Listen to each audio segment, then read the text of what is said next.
신약 성경 골로새서 3장 18절부터 21절까지 말씀 네 구절만 같이 읽도록 하겠습니다. 시작. 아내들아 남편에게 복종하라. 이는 주 안에서 마땅하니라. 남편들아 아내를 사랑하며 괴롭게 자녀들아 모든 일에 부모에게 순종하라. 이는 주 안에서 기쁘게 하는 것이니라. 아비들아 너희 자녀를 경록히 말지니 낙심할까 함이라. 아멘.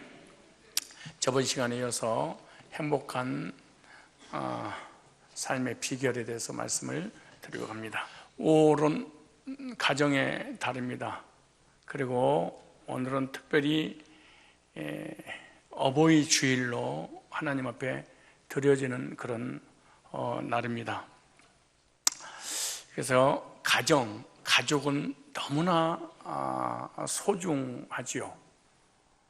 그 가정이라고 하는 단어만 생각을 해도 가슴이 뭉클할 때가 있습니다. 여러분, 가족 이렇게 이런 단어를 부르게 되면 무엇이 여러분 떠오르십니까?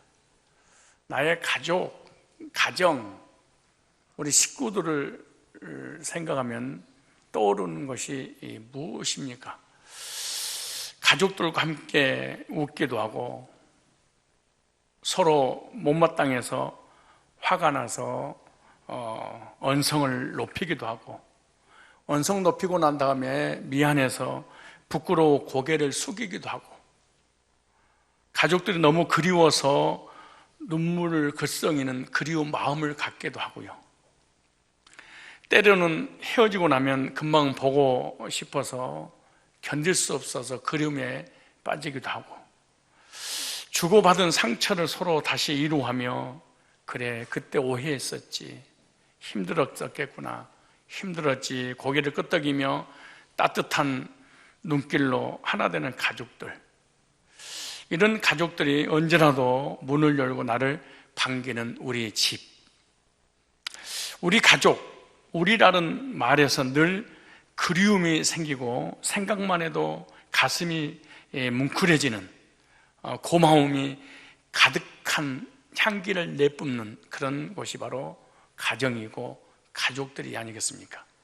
그래서 사랑은 그리운 마음, 언제나 행복과 사랑은 가족으로부터 시작된다는 것을 많은 사람들이 피부로 느끼고 삶을 통해서 경험을 했을 것입니다.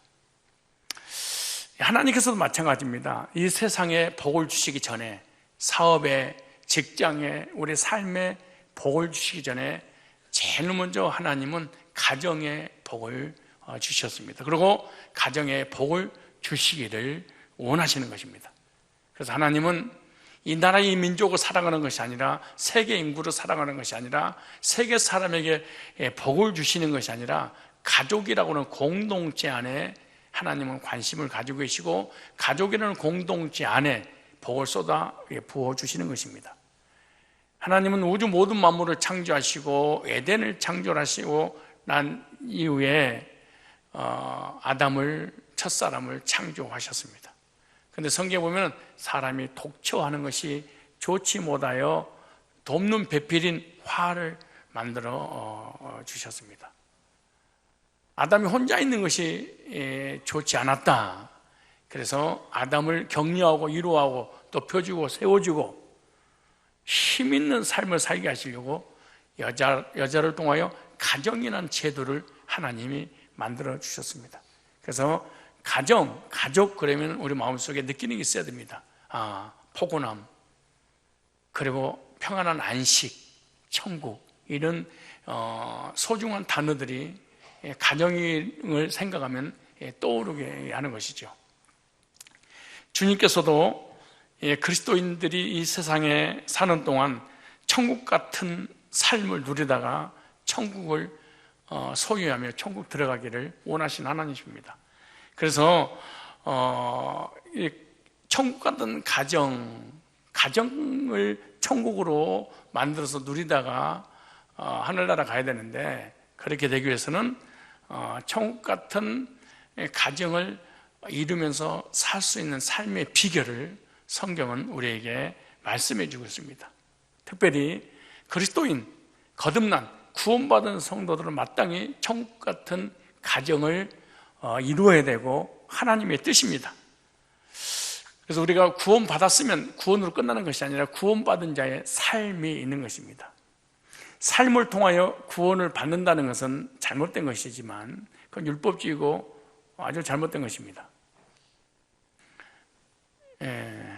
그러나 구원받은 사람이 구원받은 사람으로서의 삶을 마땅히 사는 것은 성경적이고 하나님이 원하시는 것이죠.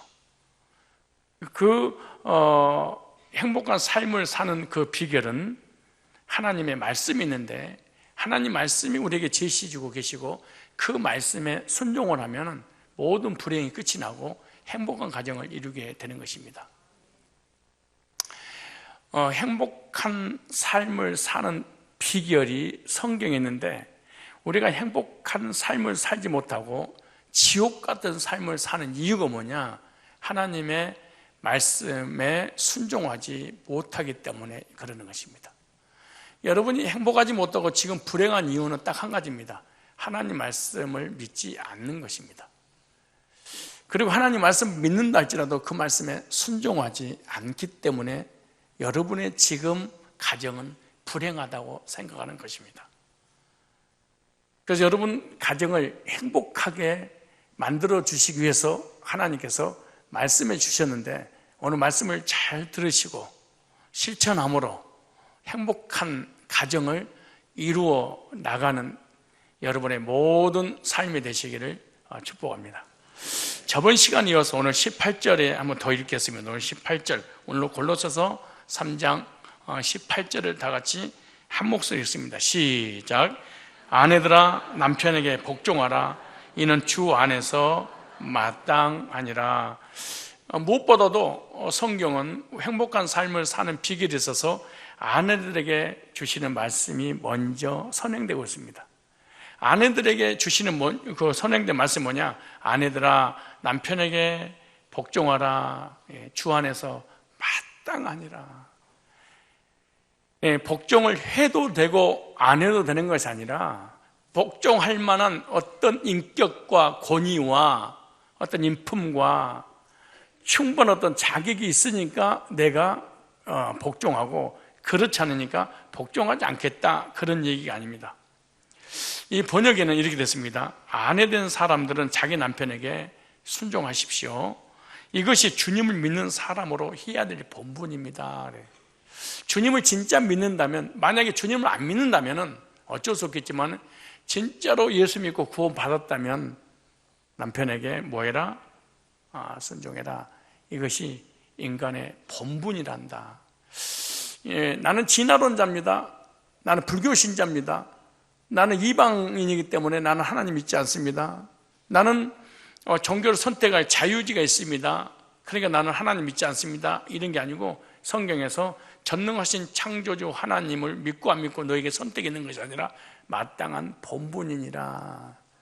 여호와를 경외하고 여호와께 예배드리고 하나님을 섬기는 것은 마땅하니라. 왜? 우리를 만들었으니까. 마찬가지로 주님을 믿고 구원받은 사람이 자기 남편에게 순종하는 것은 마땅한 거야. 남편의 자격이 있든 없든 그게 중요한 게 아니고 주님 안에서 거듭났다면 마땅히 해야 될 건 아니겠나. 그래서 남편에게 순종한 아내가 있는 가정이 복음적인 가정이요, 그리스도인의 삶이 있는 가정이요, 그리고 이 가정이 행복한 가정입니다. 남편에게 순종하지 않는 근데 성경이 뭐라고 하냐? 주 안에서 그래라. 주 안에서 순종하라는 거예요. 만약에 너 예수 믿으면 이혼이고 예수 믿으면 너 그리고 막 핍박을 하고 그러니까 예수만 안 믿으면 내가 너하고 살게, 이런 거 말고 주 안에서, 주 밖에서 말고 언제든지 부모를 공경하고 남편에게 순종하고 복종해야 할 때는 주 안에서 이렇게 말씀하죠. 주 밖에서가 아니라는 거예요. 그래서 왜 이렇게 남편에게 순종하고 복종하라고 하는 그 이유가 뭐냐? 남편을 가정에 머리로 세워주셨기 때문에 순종하라 이 말이에요. 아내를, 부인을 머리로 세우지 않았어요. 하나님이 가정의 제사장을 남편에게, 가정의 권위를 남편에게 모든 세상에서 성공할 수 있는 비전을 남편에게 주었다, 이렇게 말합니다. 그래서 아내가 남편의 머리 꼭대기에 앉아서 남편을 지시하고 지휘하고 통치하고 이러면 안 된단다, 이렇게 말씀하고 있는 거죠. 그 말씀이 에베소서 5장 22절로 23절 말씀 나옵니다. 아내들이여 자기 남편에게 복종하기를 죽게 하더라. 이는 남편이 아내의 머리됨이, 아내의 머리가 네가 아니고 자녀가 아니고 그리스도께 교회의 머리됨 같이 그가 바로 몸의 구주시니라. 너의 몸의 구주가 머리가 되듯이 네 가정의 구주는 남편으로 내가 세웠단다. 남편을 통해서 모든 복이 전달되도록 모든 비전을 이루도록 할 거야. 남편이 계속해서 말아먹으면 어떡해요? 말아먹어도 많이 남았잖아. 그런데 저번 시간에 말씀드린 내용을 한번 더 찾아볼게요. 중요하니까. 베드로전서 3장 2절을 꼭 찾으세요. 남편에게 복종하라는 궁극적 목적, 최종 목적을 써놔서 여기다가. 베드로전서 3장 1절에 아내들아, 베드로 사도도 이렇게 우리에게 고민하고 있죠. 아내들아, 이와 같이 자기 남편에게 순종하라. 이는 혹 말씀을 순종하지 않는 자라도, 불신자라도, 네 남편이 중이라도, 네 남편이 무당이라도, 네 남편이 불신자야, 네 남편이 술 담배를 먹었어.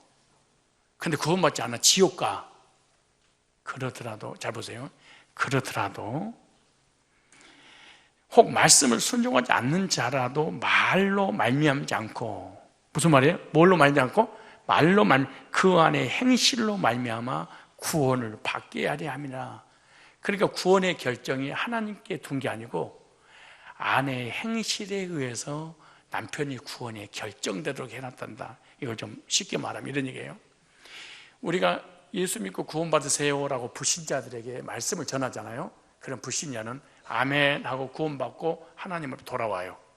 그런데 가족들은 절대로 내가 전하는 말, 아름다운 언어, 아름다운 어떤 그 복음, 여보, 하나님은 살아계셔. 그런데 우리가 이제 죄를 져서 하나님과 단절돼서 허물과리에서 죽었어. 그래서 우리가 저주받다가 영원히 지옥 가.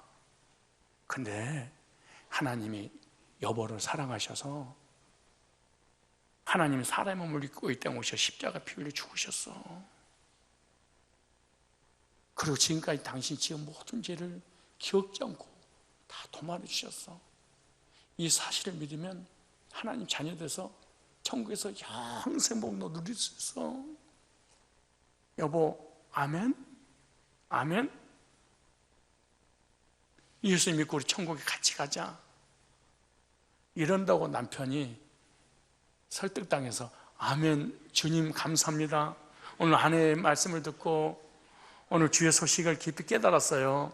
오늘 저는 예수님을 아내의 말씀을 듣고 영접해서 구원받고 하나님 자녀가 되어 전 천국 가요. 지금까지 모든 일을 용서해 주셔서 어우 감사해요. 이런다고 하나님 믿고 구원받고 그러지 않을 것이다. 그렇게 절대 그렇게 안 된단다. 근데 불신자는 된단다. 근데 이 가족은 안 된단다. 가족은 예수 믿고 천국 가는 게 아니란다.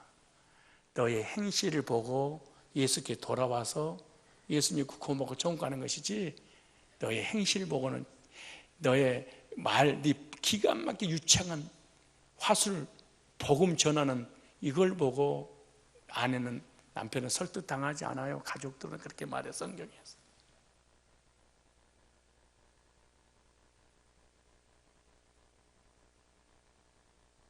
예를 들어서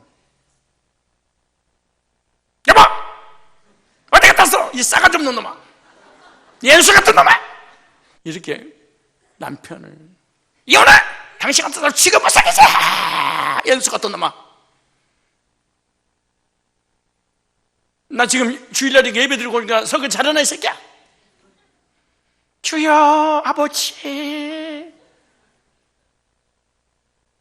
랄랄랄랄랄랄라 저저저저저 아빠빠빠빠랄랄랄랄라 예언이 왔어요. 나는 진짜 며칠 전에 이단을 연구하다가 우리한테 나한테 하니까 내 교리를 까더라고. 나를 까고 있는 거야. 설교 시간에 유튜브에 올라가 있어. 근데 내가 이게 러시아 가서 그것도 봤어. 보는데 나한테 하는 얘기가 그래. 쓰레기 같은 놈의 새끼들. 나한테 그래. 쓰레기래 나한테. 왜 쓰레기냐? 예수 믿는 것이 성령 받는다고? 예수 믿는 거는 성령이 아니야. 방언이 성령이지. 쓰레기 같은 것들.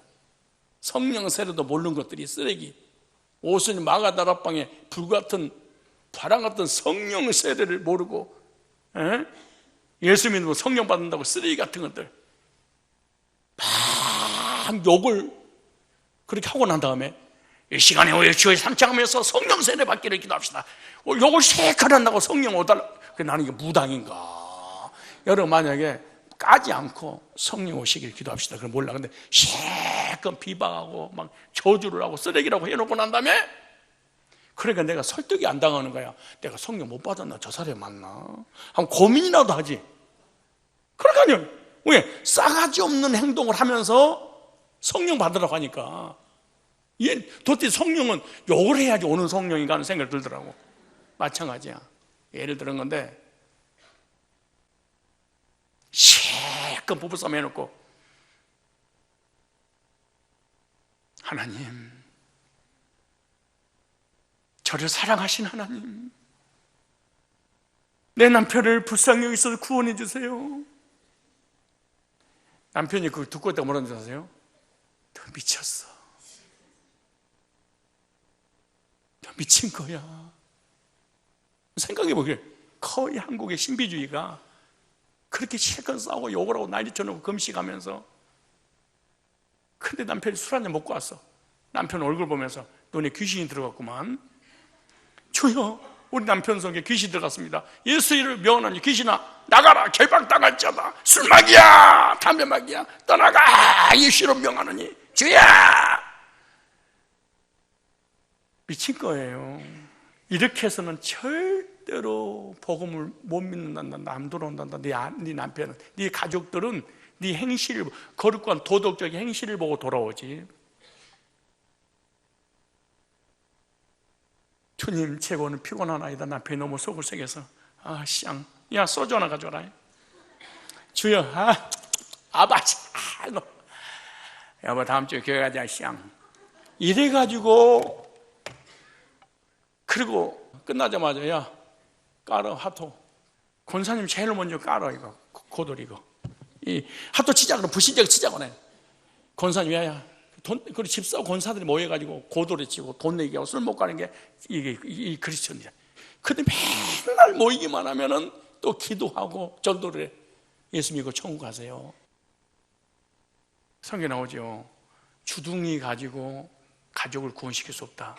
네 행실, 선한 행실을 보고 야 우리 안에 교회 다니더만 저렇게 살아야 바뀔 수 있을까? 어떻게 나한테 하는 행동이 저렇게 다르서 저렇게 바뀔 수가 있지? 당신을 보니까 진짜 하나님 살아계시는구나. 여러 교회에서 절절 교회를 쫓아나오지.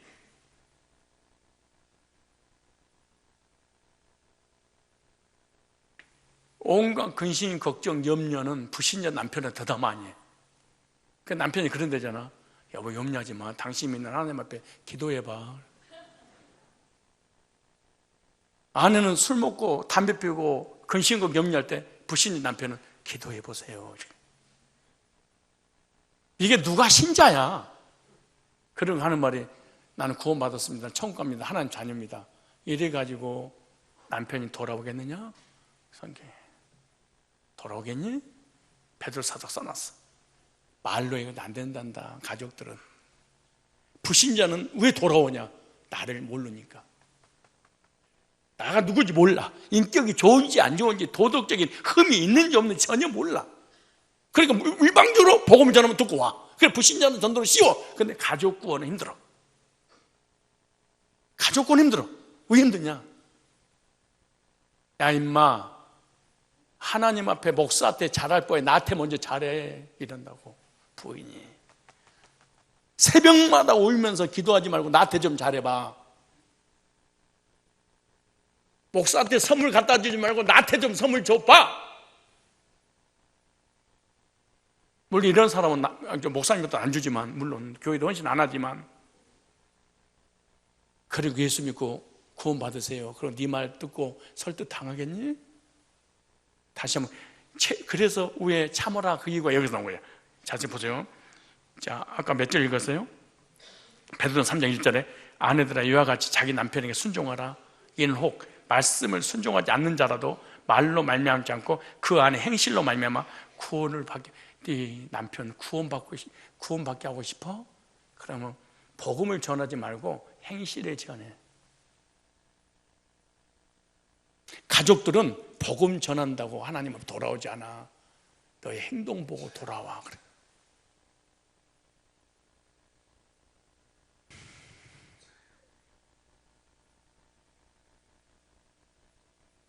가족의 구원은 아내가 남편에게 순종하는 아내의 바른 행위를 통해 아내가 믿는 기독교로 돌아오는 거예요.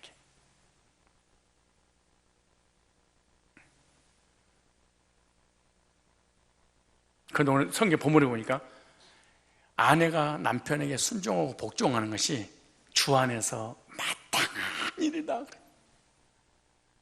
이게 무슨 말이에요? 본분이니라. 아내가 되신 여러분 남편에게 순종하시, 이것이 주님 안에 합당한 일입니다. 지금 무슨 말이냐? 불신자인 남편이라 할때도 권위를 인정해주면, 야, 이 사람 믿음 정말 하나님 계시는구나. 그러고 돌아오게 되거든.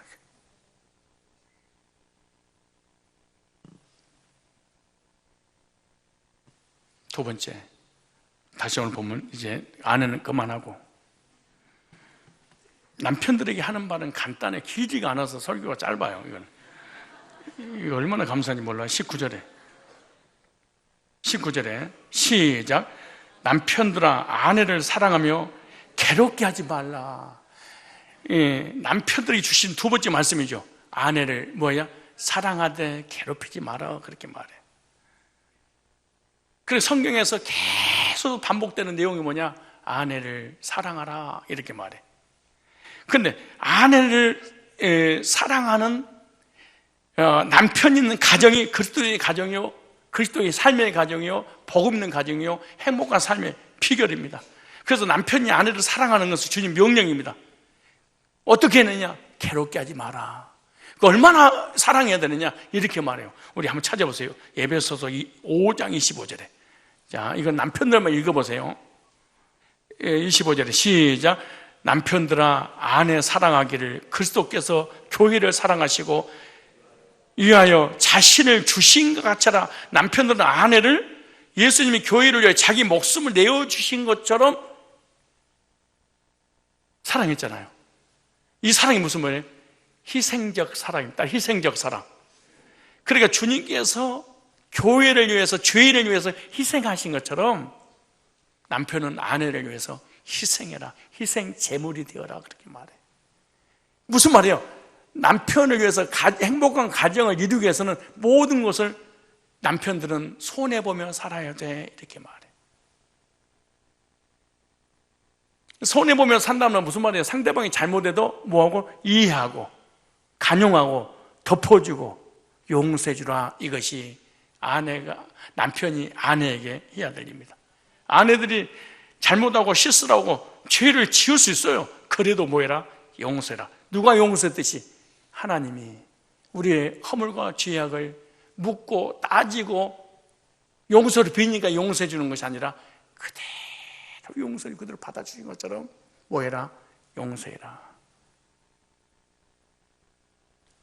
살다 보니까 마음에 안 들어. 기분이 나빠. 속이 상해. 첫마디 보따리 싸! 집 나가! 이거 하지 마라. 하지 마라.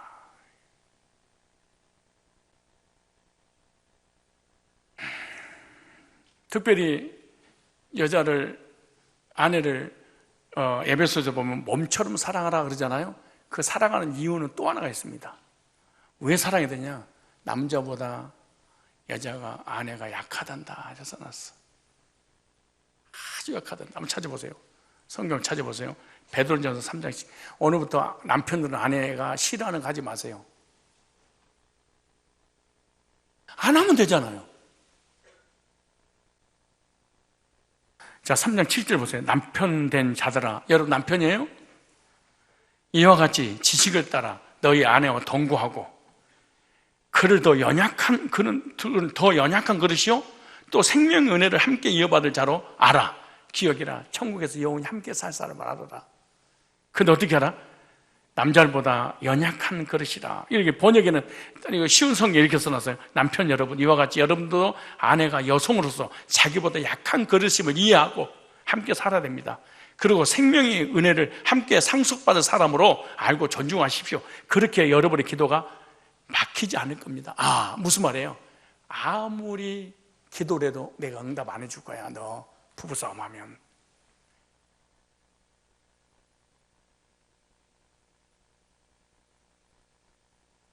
남편이 아내를 괴롭히고 고통을 주고 무시하고 우습격이고 자존심을 상하게 만들고 막말하고 언어폭력하고 이런 악한 행위를 하면 내가 너의 모든 삶에 응답해 주지 않을 거야. 응답해 주지 않을 뿐만 아니라 네가 기도하는 문 자체가 열리지 않을 거야. 아무리 기도를 해도 네 입이 하나님 앞에 뭘 구하고 싶은데 입이 열리지 않을 거야. 왜? 네 아내를 괴롭힌 죄다. 이렇게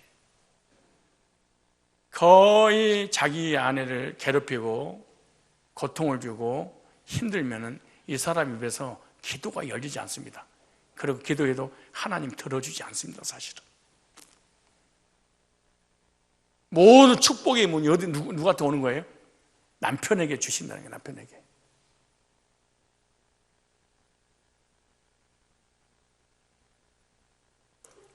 그런데 남편에게 주시려야 되면 하나님 앞에 기도해야 되지, 하나님께 와야 되니까.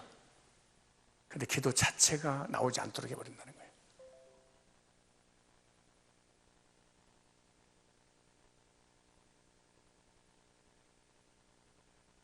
베드로 사도는 여성을 남자보다 더 연약한 그릇이라고 표현한 것은 여성은 남자보다 신체적으로나 정서적으로 쉽게 상처받을 수 있는 연약한 그릇이야, 사실은.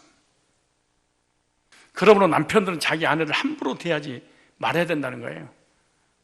말 한마디라도 신경 써서 하라. 이렇게 조심스럽게. 여자들이 잘못하면 어떻게 해요? 여자들이 아무리 잘못해도 여러분, 이게 구조상 잘못했습니다. 여자들은 원래 이 머릿속에 고양이과야. 여러분, 이 남자는 개라고 생각하면 여자는 고양이의 비유로 할 수 있어요.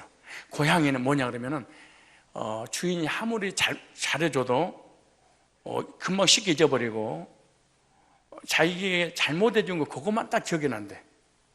그러니까 바로 물어버린다는 거야. 그래서 고양이 키우지 말라는 거야. 근데 개는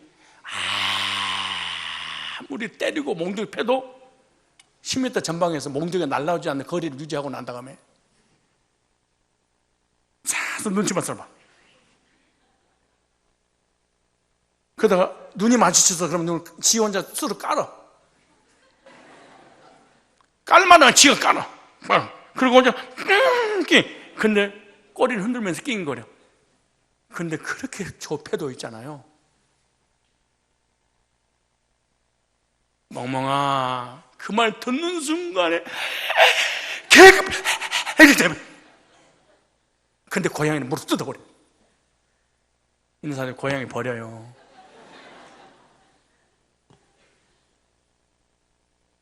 여자들이요, 남자들처럼 정말 남자들보다 어떻게 보면 성격이 더 더러울 수 있고요, 악하고 왜 뼈로 만들었잖아요. 얼마나 강한지 몰라. 사실은 마음이 약해서 그렇지 한 사람이. 근데 아무리 잘못해도 여보 미안해 이 말 못해요. 잘도 안 해요. 근데 드디어 자기가 잘못한 걸 드디어 알았어. 그러면 시인해 그러잖아요. 그러면 뭐라고 하죠? 어쨌든 이게요, 세계 여자의 공통어야. 전 세계 절대로 남편한테 미안하냐 잘못해서 이해해 주서 이러지 않아요. 우리 아내 외에는.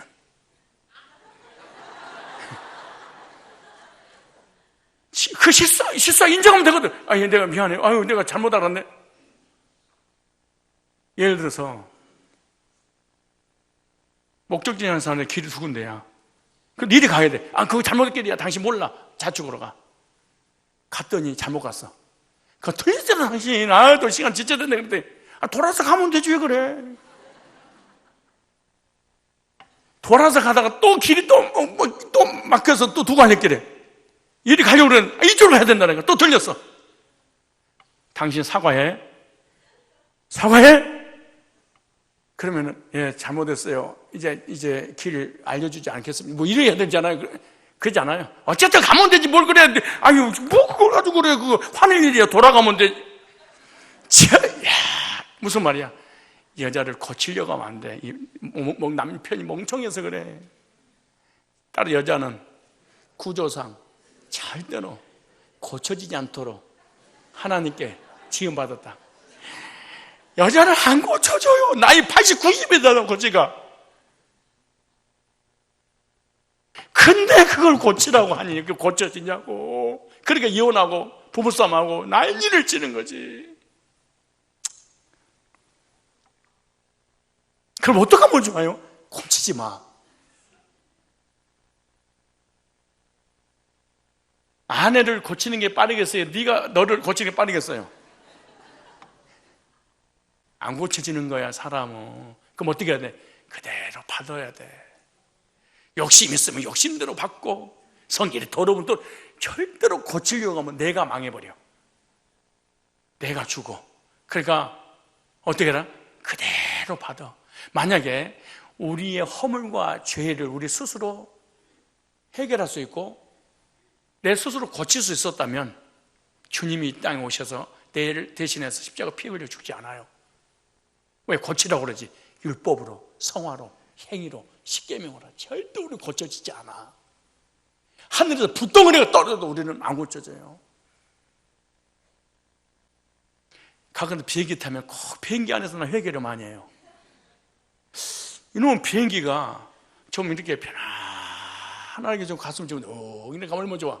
근데 갑자기 난 비행기 처음 타고 나는 하늘나라 비포장도로가 있는 거 못 봤어. 그거는 자꾸 그걸 한 번에 쭉 올라가다 뚝뚝 떨어져, 뚝 올라가, 뚝 떨어져.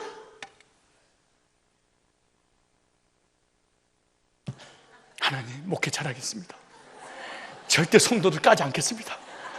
저는 사람 깨우지 않겠습니다. 주여, 혹시 아내한테 잘못한 거 저 용서해 주세요.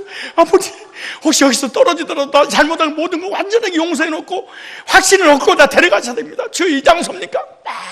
당연히. 그 나중에 뭐 땀으로 목욕을 했어. 근데 나만 기도하고 있었지 이미 비행기를 멈춰 천천히 가고 있어. 언제 그러냐는 듯이 야, 이렇게 쉽게 잊어버릴까? 내가 기도한 내용 자체도 잊어버려. 근데 갑자기 한참 가다가 또 기류 현상으로 툭 떨어져 달달달 그러잖아요. 다시 시작합니다, 치요. 이건 내가 직접 체험해서 알아. 직접 체험해서. 미국까지 가는데 이럴 때까지 한 번도 내가 기도 안 했어. 이 미국까지 14시간 가는데 한 번도 기도 안 했어. 야, 미국 비행기 좋대. 자, 진짜 얘기하고 싶다. 저가 항공 타봐. 한번 타봐봐. 저가 항공. 예를 들어 150만 원짜리 이 비행기를 50만 원 주고 한번 타봐봐. 어떤가? 아니, 멀리 갈 것도 제주부터 막 타봐. 금방 회계 바로 나와버려. 근데 좋은 비행기 타서는 절대로 회계 안 나와.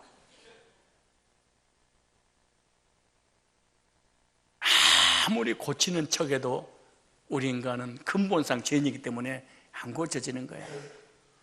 여기 우리 엄마, 아버지, 할머니, 할아버지 인생 성공자입니다. 그 온갖 모진 고통, 욕 다 먹고 참아야 한다기에. 아니, 앵간만 하면 이런 노래가 만들어졌어.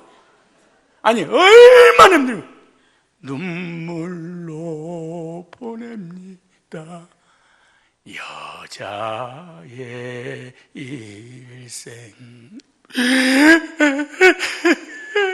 이러잖아요. 그러니까 가정이, 우리 후손이 버틴 거야. 우리 어머니, 우리 할머니, 우리 어르신들이 포기했어 봐. 끝난 거야. 그럼 어떻게 되냐? 부부가 절대로 고치지 마라. 하나님이 고쳐줄 때 기다려야 돼. 나는 각각 여기다 써놔. 절대 조는 사람 키우지 말라. 헌신하지 않고 헌금하지 않고 권사가 11도 안 해도 절대 뭐라고 책망하지 말라. 왜? 절대 안 할 거니까. 왜 너만 그렇게 힘들어? 그 조는 사람 절대 키우지 말라. 왜냐? 내일 또 졸 거니까. 근데 여기 내가 너무 힘드니까 지치니까 여기다 써놔. 항상 절대 성도 건드리지 말고 책망에 설교하지 말자, 혼내지 말자. 안 바뀌니까 딱 써놔.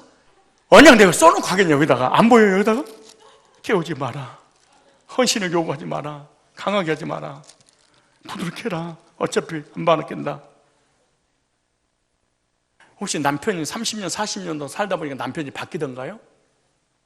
남편이요 안 바뀌다가 교회 다니면 말씀으로 나를 도왔네. 무릎 꿇어! 여보! 성경 로마 3을 읽어볼까? 자력! 경례! 여기 있어! 너도 읽어봐! 도리어 성경을 후려까지 안 바뀌는 거야. 옛날에 무기가 자기 성질이었는데 지금은 이게 성경을 딱 가지고 이제 혼내. 당신이 다 봐. 십계명 펴봐. 너희들 들어봐. 내 놈! 여기 예배 수서 못 봐. 부모를 공격하라. 당신 다 봐. 남편에게 복종하라. 안 보여, 이 새끼야. 이제 이걸 바뀌어버린 거야. 무서운 도구가 장착된 거야, 이제. 안 바뀌는 거야. 그럼 어떻게 되냐? 로마서 15장 7절. 난 이걸로 해결됐어. 15년 전까지 싸웠는데 15년 전에 20년 됐구나. 20년 전에 이 말씀 한 구절로 우리 와이프 막 이렇게 짜증 내거나 화를 내거나 잘났냐 못했냐 뭐 절대 묻지 않습니다. 15장 7절 그때 이 말씀을 저는 해결받았어요. 15장 7절 로마서 찾았죠?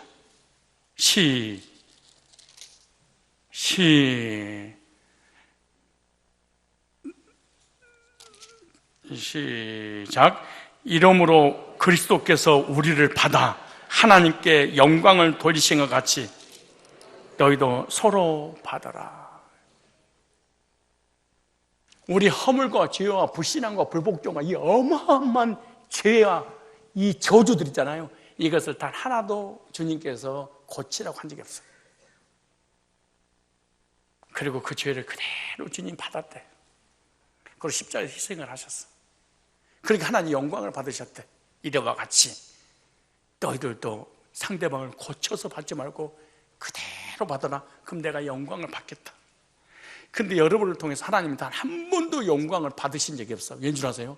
상대방을 고칠 때까지 괴롭히니까 안 고쳐지는 거야. 그러니까 서로 그냥 받으라고 하잖아. 안 고쳐지니까.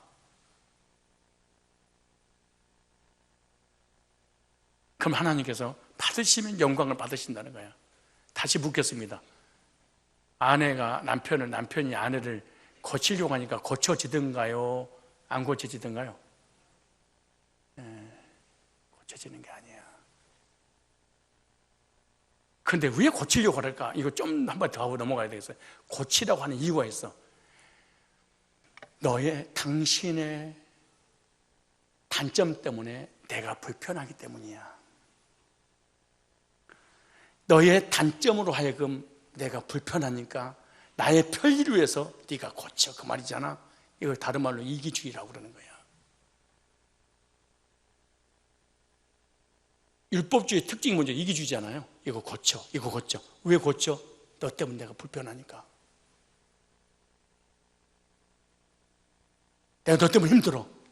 그럼 내가 행복하게 잘 먹고 잘 살려고 하는데 네가 나를 불편하게 만들었어. 그래서 싸우는 거야. 그건 사랑이 아니야.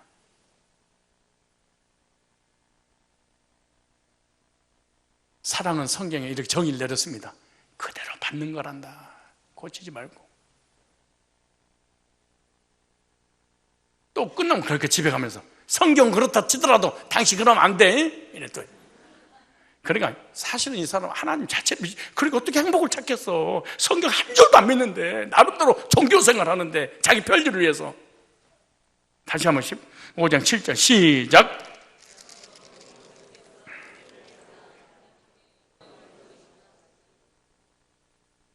자, 인사하겠습니다. 앞으로 다시는 고치지 않고 고물을 그대로 받겠습니다. 자, 시작. 고물을 그대로 받는 그 사람은 보물덩어리여서 그래.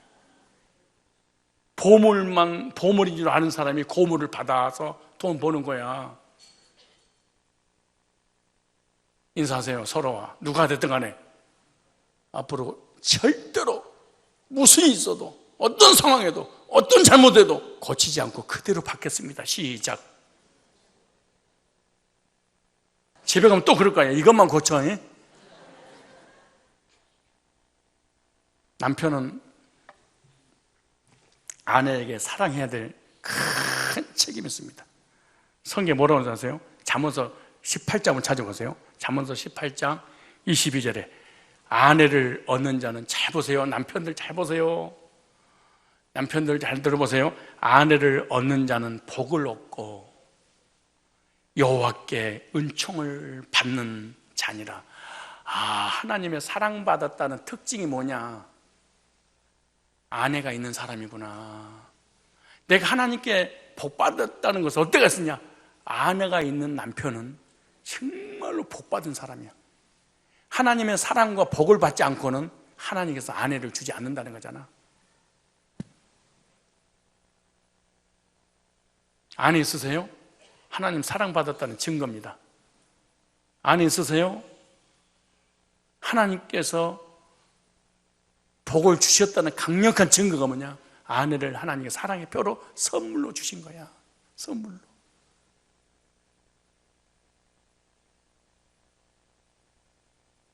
그러니까 아내를 보면서 뭘 느끼는 거예요? 하나님 날 이렇게 사랑하시다니. 특별한 은총을 받았구나. 내가 보니까 아내를 볼 때마다 그렇게 하세요. 인사하세요. 자기 안에 있는 사람들은. 남편이 얘기 한번 해봐요. 당신을 보고 하나님 사랑을 깨달아서 시작. 깨닫게 볼 깨달아 진짜. 그러니까 귀한 것을 귀한 곳에 여길지 몰라서 그래. 잠언서 19장 14절 보세요. 잠언서 19장 14절에 잘 보세요. 조상 잘 만나는 것도 필요해. 여기 보니까 집과 재물은 조상에게서 상속하거니와. 그잖아요. 하나님이 이렇게 상속하도록 만들어놨어. 뺏어보지 말고 남의 거. 상속하거니와 슬기로운 아내는 여호와께로 말미암았느니라. 자기 아내를 이런 슬기로운 아내, 정말 하나님과 사람과 가정생활을 정말로 슬기롭게 하나님께서 그 남편에게 복을 받은 사람 어떤 사람이냐? 아내가 참 여자로서의 처신을 잘해. 이게 다 복덩어리래 이게.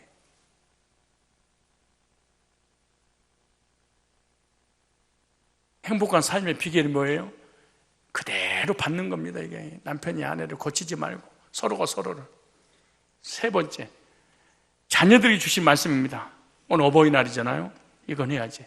자녀들아, 오늘 본문 다시 20절에 본문 골로새 3장 20절에 자녀들아 모든 일에 부모에게 순종하라. 이는 주 안에서 기쁘게 하는 것이라. 부모에게 효도하는 자녀가 있는 가정이 행복한 가정이요. 행복의 비결이 뭐냐? 자녀가 부모에게 효도하는 겁니다. 부모를 공경하는 것은 하나님의 계명의 구절들이 나왔습니다. 에베소서 6장 한번 찾아보겠습니다. 에베소서 6장 1절. 자녀들아 너희 부모를 주 안에서 순종. 주 밖에 아니고 주 안에서 뭐해라? 순종하라. 이것이 옳으니라. 네 아버지 어머니를 공경해라. 이것이 약속 있는 첫 계명이니 3절에 이는 네가 잘되고 땅에서 장수하리라. 그러니까 이 땅에서 무병장수한 데다가 땅에서 복을 받아 누리는 특징이 뭐냐? 부모님에게 효도하는 거. 여러분 이거는 일반 은총이기 때문에 불신자도요 부모에게 불효하지 않고 효도하는 가정과 후손은요 땅에서 잘 되더라고. 근데 기독교인이라 할지라도 부모에게 근심을 끼치고 불효하고 이러면 예수 믿는 사람도 땅에서 안 되더라고. 안 되더라고 이게. 그걸 왜 부모에게 효도해야 되는 거예요? 부모님이니까. 왜냐? 제일 먼저 태어나서 은혜를 받는 게 부모님이잖아. 그리고 평생 가장 사랑을 많이 받는 게 뭐예요? 부모님을 통해서잖아.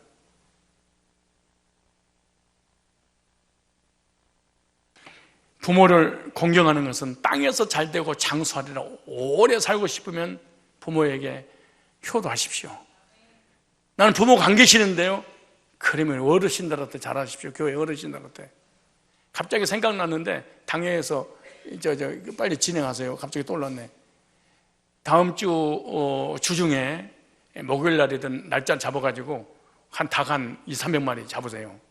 그래가지고 65세 이상 되신 분들 그 삼계탕 그거하고 여기 주민들 여기 태평 아파트 60 이상 호적이 잘못됐다고 50살이 오더라도 그냥 쫓아내지 말고 와서 그날 이 근방에 잔치에서 몇백 마리 잡아가지고 남으면은 60대 이하서 드시기로 하고 좀 잡아서 1년에 한 번씩 내가 말하지 않아도 그때가 됐으면 내가 시작을 해.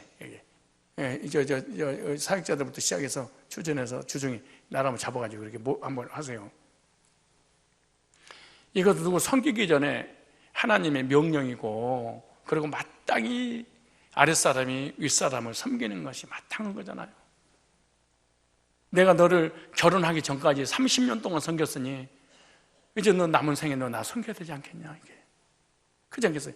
근데 부모님 평생을 자녀들을 부모님이 섬겼는데 1, 2년을 못 섬겨? 말도 안 되는 일 아니야, 이게. 부모를 공경하는 것은 바로 주님을 기쁘게 하는 거라는 거야. 부모를 공경하는 것이 하나님 앞에 하는 것이야. 부모를 공경하지 않고 부려하는 것은 하나님 앞에 하는 것이라고 똑같이 있는 거예요. 이게. 부모한테 덤비지 말고 대들지 말고 소리 지르지 말고 엄마가 뭐란다고 그래? 소용 안 해? 네가 지금 돈 몇 푼 있다고? 부모님의 눈에서 필물 나게 하지 말아요.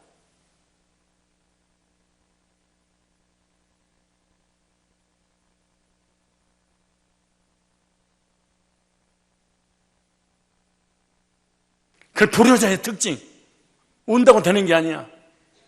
잠언서 19장 13절에 불효를 하는 사람이 어떻게 되냐?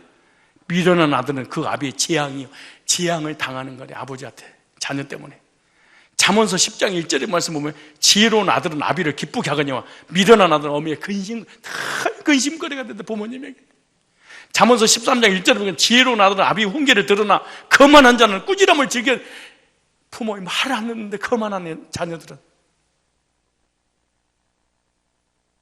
이게 부모님에게 재앙이래.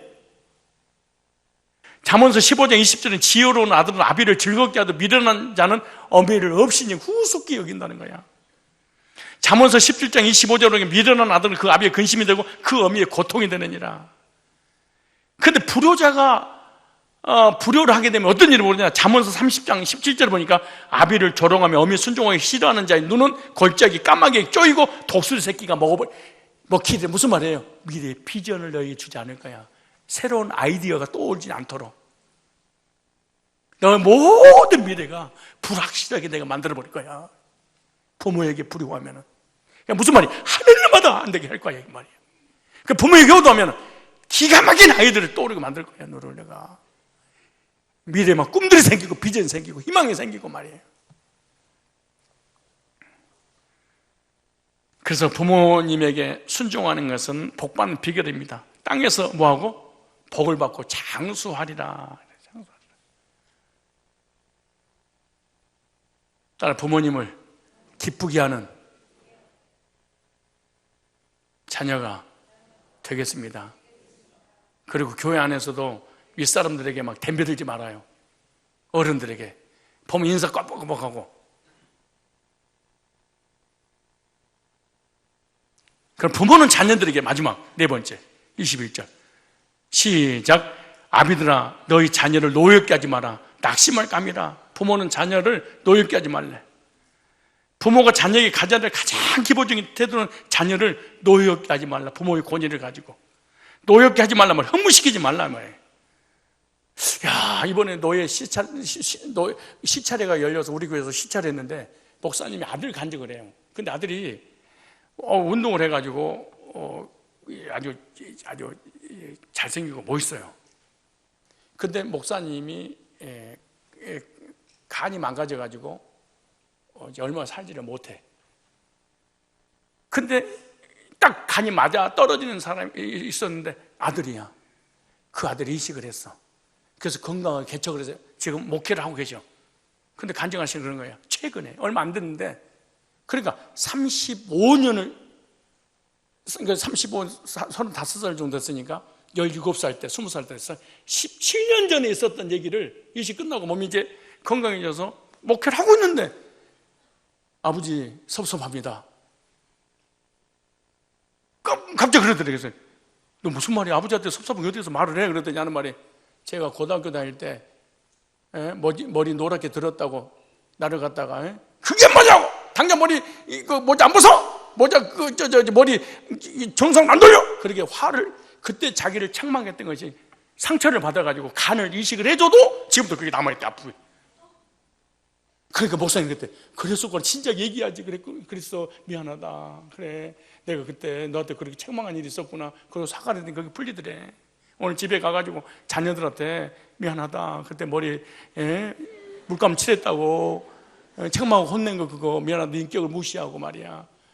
너 대학 들어가기 싫은데 억지로 대학 집어넣고, 너 의사 되기 싫은데 억지로 의사 되고, 대리만족하려고 열등감 때문에 네 가지 않아야 될 그 길을 가게 한 거 미안하다 얘기해 줘야 돼. 노엽게 좀 알아, 이게. 그리고 말로 자녀라고 그래서 막 훈계를 하고 세리고 패고, 너 누구 새끼야? 엄마를 닮아가지고 막 아빠를 막 이런 거 하지 마세요. 얘들이 다 알아듣고 인격이 있는데. 그럼 어떻게 될 것이냐? 에베소 6장 4절 보니까, 또 아비들아 너희 자녀를 노엽게 하지 말고 오직 주의 교훈과 훈계로 양육해라. 무슨 말이에요? 자녀들을 신앙으로 교육하라는 거예요. 예배 생활, 말씀 생활, 기도 생활, 헌신하는 생활, 헌금하는 생활, 이런 거 하나님 말씀으로 잘 양육해야 된다는 거예요. 그러니까 지식을 가르치기 전에 신앙을 먼저 가르쳐라, 그 말이잖아요. 그래서 교회 가는 게 얘들에게 몸이 배도록 만들어주는 거예요. 이게 가장 큰 효도란다. 예배 드리고 기도하고 헌신하고 하나님 말씀에 삶을 살고, 그 신앙으로 교육시키면 인격도 바뀌고 삶도 바뀌는데, 신앙은 안 바뀌고 세상으로 출세시키려고 말이야.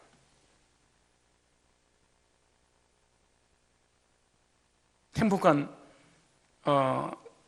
삶의 비결이 뭐가 있어요? 아내가 남편을 주인으로 섬기고, 남편은 아내를 뭐하고? 자기 몸처럼 사랑하고, 그리고 부모는 자녀는 부모에게 뭐하고? 효도하고, 부모는 자녀를 노엽게 하지 말고 자녀 인격을 세워서 자기 뜻을 펼치도록 할 뿐만 아니라 신앙으로 교육시키면, 이것이 바로 천국 가는 가정을 내가 만들어 주겠다 이렇게 말씀하셨어. 이 네 가지 원리를 가정의 달을 맞이해서 적용함으로 천국 같은 가정을 이루시길 주의 이름으로 축복합니다.